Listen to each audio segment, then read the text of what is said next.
Welcome to the Smarter lesson on musical elements. So the top 5 elements for today are time and tempo. The speed of the music is known as the tempo.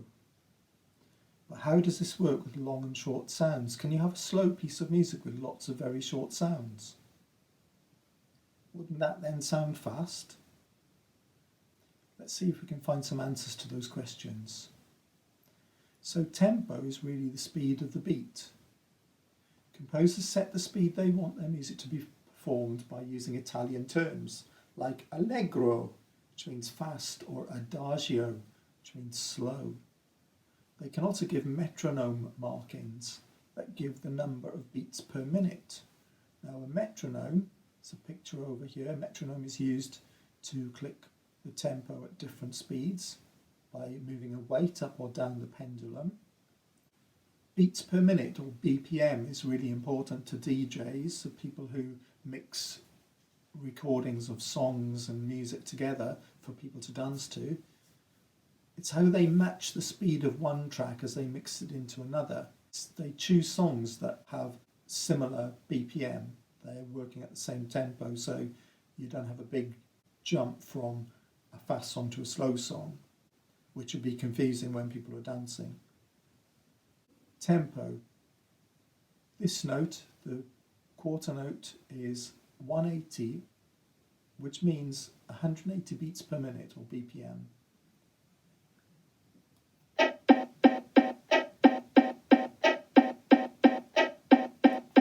Now that's a very fast piece of music. We've got the accent, the strong note, on the first of every 4.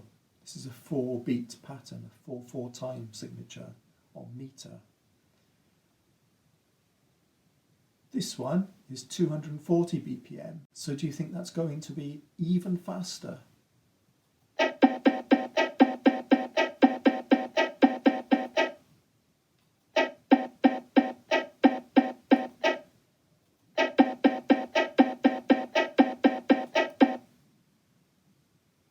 This one is a moderate tempo.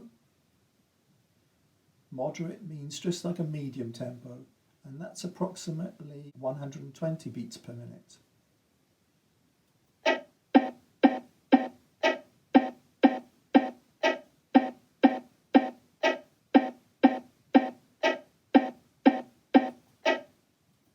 And that's the speed that you might walk quite quickly, quite briskly to.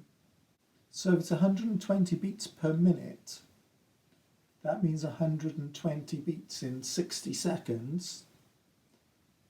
It means that there are 2 beats to every second. If the tempo was 60 BPM, that would be 1 beat per second. And you can work out how fast a piece of music, how many beats there are in a minute, by counting. If you count all the beats for a minute, you would know. Or you could count all the beats for 30 seconds and double it to find out how many beats there were in a whole minute. Normally, if we want to do that, we would do it for 15 seconds. We would count how many beats there were in 15 seconds and then times it by 4, multiply it by 4 to find out how many beats in a whole minute. Timbre, type of sound. So here are 2 words that we can use to describe the type of the sound in the music. In the smart level of music elements, we learnt about wooden and metal sounds. But now we can use other words just to describe the sounds of the music. Sounds could be harsh.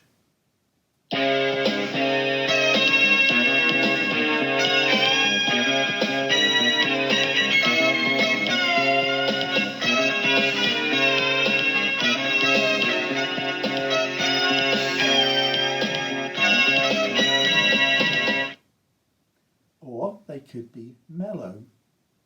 Mellow means like chilled out, nice and chilled out.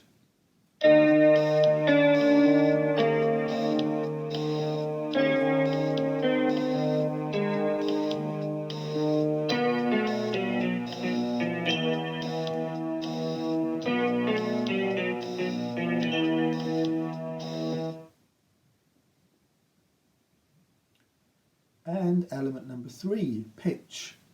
Two words we're going to learn are step and leap. We learnt about ascending and descending. Ascending means going up and descending means going down. If you've done the SMART level, you may remember that. Notes that are next to each other go up or down by step. So this first note, C, then D, those are going up by step. So they're ascending by step. If we were playing this on a keyboard, all the notes would be next to each other. Let's try and click on them to see what they sound like.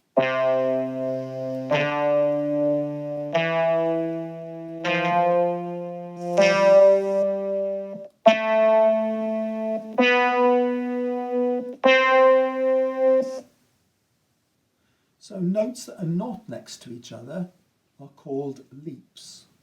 So you leap from one note to another, you leap over a note. So let's try C to E. So there's C. We leap over D. Or we could leap even further. We could go from C to F. And if you do that enough, you could end up starting to make up little tunes, or you might find some tunes that you'll recognise.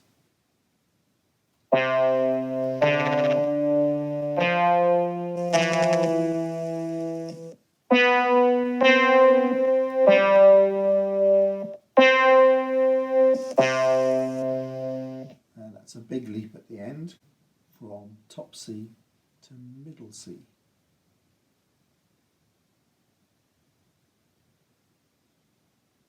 Number 4, texture. Texture's about layers. What we're going to learn here is about when you have a melody in a piece of music or a song, the tune that the singer sings, the main tune that you could pick out and sing along to or whistle to. Normally that will have other things going on, like other layers of other sounds, that chords and bass parts that then will accompany the melody. So an accompaniment means something that goes with it. Let's have a listen to this piece. There are 3 different colours. The bass guitar is the blue pattern, so we can see that going on here in the accompaniment. The bass guitar plays the part of the accompaniment. The acoustic guitar is also playing part of the accompaniment. It doesn't look like it's playing chords because there's only one note at a time, so it's got its own little melody going on here. Sometimes you can have another melody that can be just as interesting as the main melody, but it's still in the background, it's still part of the accompaniment. And then we have the red notes are the melody, the flute is playing the melody. Let's have a listen.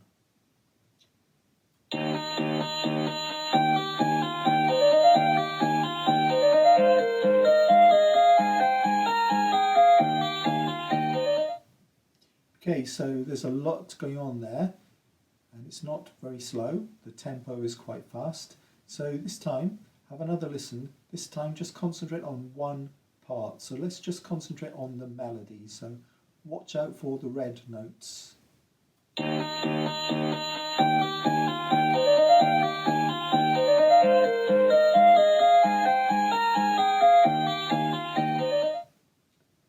And again, this time, let's just follow the bass guitar part. So just watch out for these and see if you can hear them.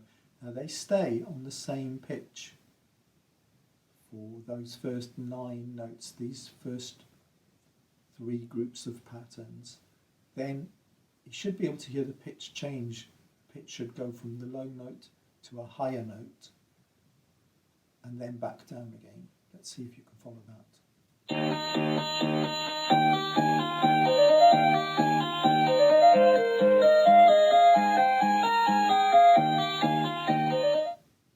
Now if you were confident that you could hear that and follow it, you've done a brilliant job.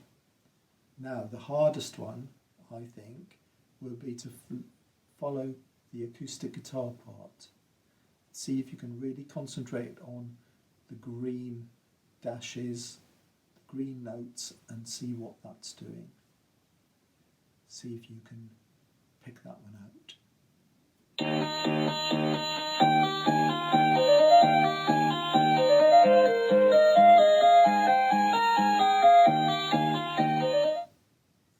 That one's a bit more tricky, but if you could do that, then brilliant, well done.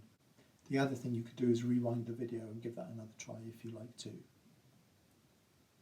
And the last of our 5 elements for today is about ideas and patterns, moving forward from the smart level. Let's have a little look at the structure of a pop song. In other words, how is a pop song organised? Well, these ideas you probably are familiar with. Introduction, then we might have a verse, first verse, verse 1, and then a chorus. A chorus will be the time in the song that gives you the main point of the song. Sometimes it's the bit you remember the most. Then a different verse, verse 2, then another chorus, that's repeated. Then you might have something different. We call it a middle 8 or a bridge, and it's normally about 2/3 of the way along a song. And then sometimes we'll end with a chorus and it'll repeat until it fades. Sometimes that'll be the verse, or there might be another verse before the chorus. So verses tell the story. They have different lines, and because they're telling the story of the song, normally the words are different each time the verse comes in, because it's telling the next bit of the story. The chorus is normally exactly the same words because it's emphasizing the main point of the song. Now, why are these green then? Why are they both green? What's similar about them? Well, the words might be different, but normally with verses, the melody or the tune is the same. So the verse is being repeated, just with different words. So the intro is usually just instruments. The verses usually have the same tune but different words. Choruses usually have the same tune and words. The middle 8 or the bridge is a new tune, usually sounding like the song is going off in a different direction. So it's about contrast. There's different ideas going on. Maybe a different chord sequence, maybe different melody, maybe different instruments. The blues is a form of music that's been around for about 150 to 200 years, and it comes from slavery. It was originally sung by Afro-American people who would just make up songs at the end of their hard day. They're normally songs that tell us about how hard their life was. They're very important because they've influenced a lot of the music that we have today, and people still play blues, and the blues songs have developed. So the intro is usually short with just instruments, verses. Most of the song is made of these. So this is a typical structure for a blues song. The introduction followed by a whole load of verses. The verses do the same job as in a pop song. They tell the story, but there's no chorus as such. In each verse though, one of the lines is always repeated. So there are 3 lines, only 3 lines in the verse, and 2 of those are the same. And then a very short ending to the song.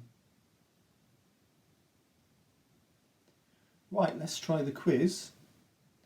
We're going to see how much you've remembered, see how much new stuff you've learnt. You might want to have a piece of paper and a pencil or pen to write down the answers.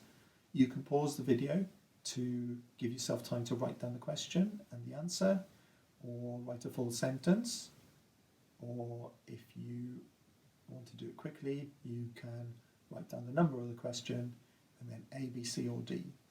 If you want to, you can rewind the video to have a look at anything that you might have forgotten or missed. Question 1. The speed of the music is known as A, the beat, B, tempo, C, melody, or D, rhythm. Just write down which one you think is the right answer for the speed of music.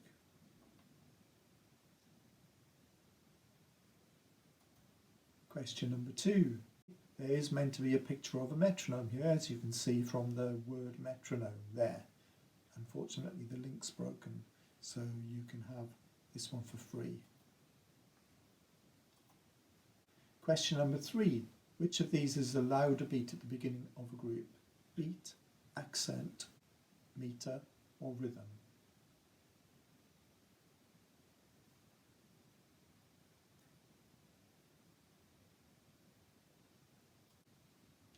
Question number 4. Which of these words can be used to describe the timbre of a piece of music? If you remember, timbre means the type of sound. What the sound sounds like. A, mellow, B, fast, C, slow, D, high.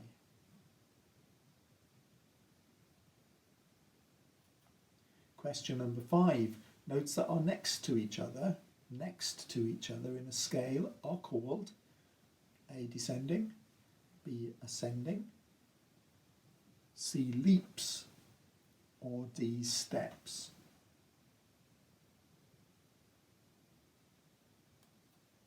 Question number 6. Notes that are not next to each other in a scale, so when you jump over them, are called A, steps, B, leaps, C, ascending, or D, descending.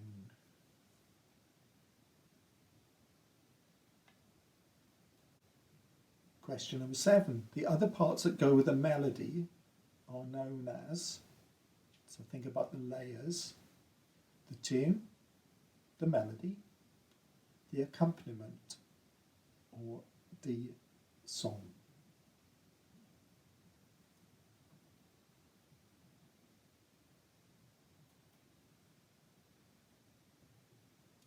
Question number 8. Which of these usually has the same tune but different words each time you hear it in a song?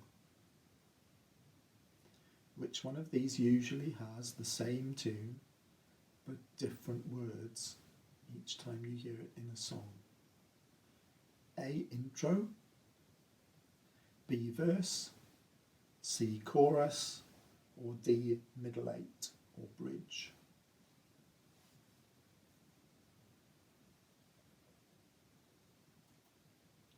Question number 9. Which one of these usually has the same tune and the same words each time you hear it in a song? Same tune, same words. A, intro, B, verse, C, chorus, or D, middle eight. Question number 10, last question. The main section in a blues song is A, the intro, B, verse, C, chorus, or D, middle eight.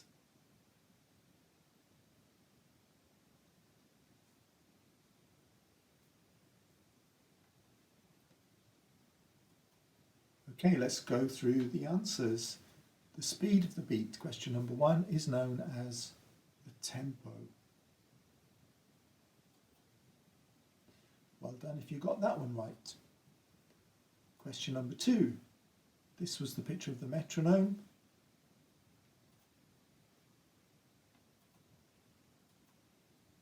Which one of these is a louder beat at the beginning of a group? So beat is a beat. Meter is the grouping of beats into patterns of 4s and 3s. D, rhythm, is the interesting different long and short sounds put together in a beat. Accent is the right answer.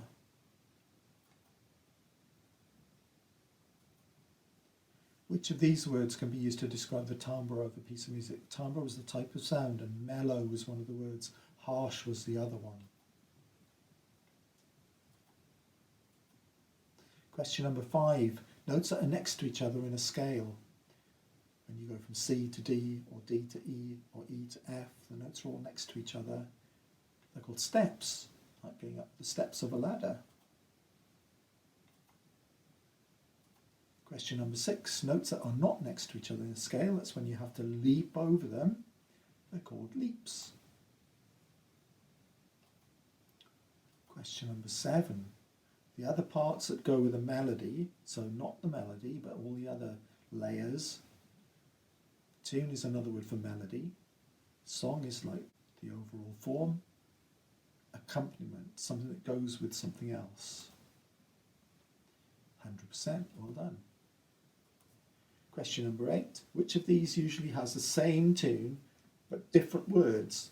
So the reason you'd have different words would be to move the story on, to tell the next bit of the story, and those would be the verses.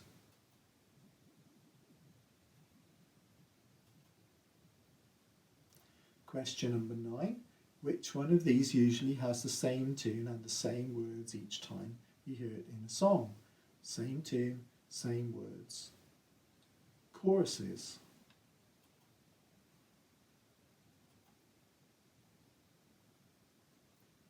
And finally, the main section in a blues song,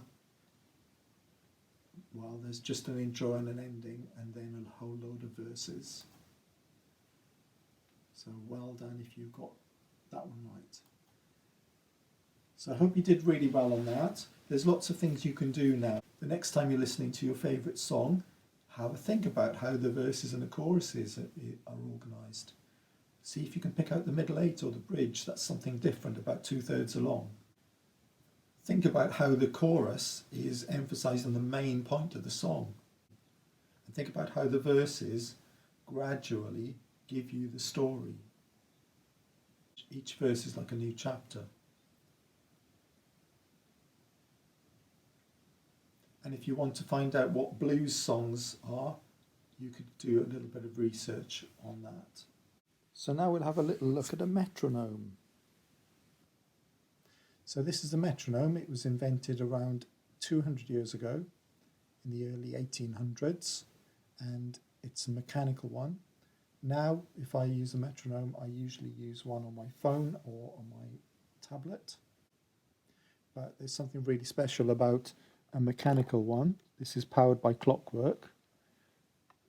You wind up the clockwork mechanism like a spring inside that then slowly unwinds and gives the power to the pendulum. It's this long arm that swings. The pendulum has got a weight on it. If you move the weight, you can change the speed of the pendulum, and it's marked with different tempo markings like BPMs, beats per minute. So if I go for 60 BPM, then that should be 1 every second. And if I move the weight to where it says 120, that'll be 2 every second, or twice as fast. And the fastest it can go is 208, which is a little bit fast for playing a lot of pieces too. And that's the metronome, and that's how it works. Thank you for learning.